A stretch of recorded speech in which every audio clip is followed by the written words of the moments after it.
You're scrolling through your phone right now, or you were a few minutes ago. You feel a small itch in your chest. You tell yourself it's boredom. It isn't. It's something far older and far stranger than boredom. That itch is a warning system. It evolved over millions of years, and it is trying to save your life. You call it loneliness. Your brain calls it an emergency. It processes isolation the same way it processes hunger, thirst, and pain. Why would being alone feel like an injury? For nearly all of human history, a person alone was a person about to die. No claws, no fangs, no fur thick enough to matter. What you had instead was each other. Groups meant more eyes watching for predators, shared food when a hunt failed, someone to carry you when you were sick. So evolution built you an alarm. The anthropologist Robin Dunbar has spent decades showing that human social bonding runs on hard biological limits, wired into brain structures that once tracked exactly who could keep you alive. Your brain still keeps that ledger. When the count drops too low, the alarm fires. That alarm is loneliness. Here's the part that should stop you cold. The psychologist John Cacioppo found that chronic isolation doesn't just feel bad, it raises inflammation, it disrupts sleep, it floods your body with stress hormones, the same way a real physical threat would. Your nervous system cannot tell the difference between a lonely Tuesday night and standing alone in the dark with something moving in the grass.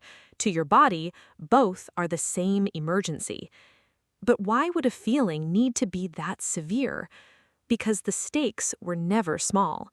A landmark analysis by Julianne Holt-Lundstad, pulling data from over 300,000 people, found that weak social ties carry a mortality risk comparable to smoking 15 cigarettes a day.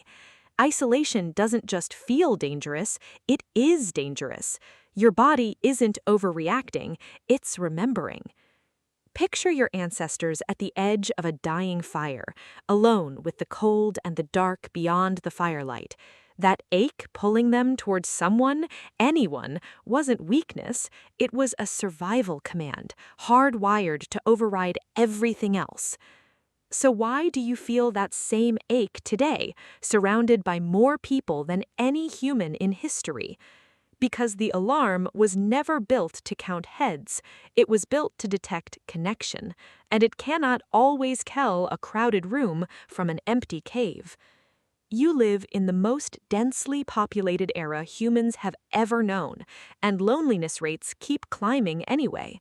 More people within arm's reach, more silence between you. Your ancient alarm doesn't know what to do with that contradiction, so it doesn't shut off. It gets louder. Here's the twist. Loneliness was never designed to be solved by willpower or distraction or a screen 6 inches from your face.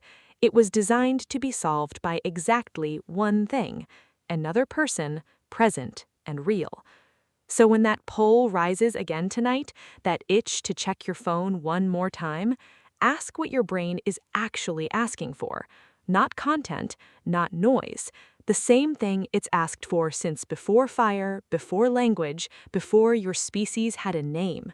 Not to be the one left outside the circle when the light goes out. You've spent your life calling this feeling weakness.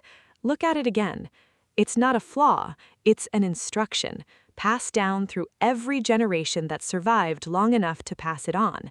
It never wanted you to suffer, it wanted you to reach for someone. So tonight, when the ache rises, reach for a person first. Somewhere inside you, an alarm tens of thousands of years old is still doing its job. It never believed you were built to survive this alone, and it was right the whole time.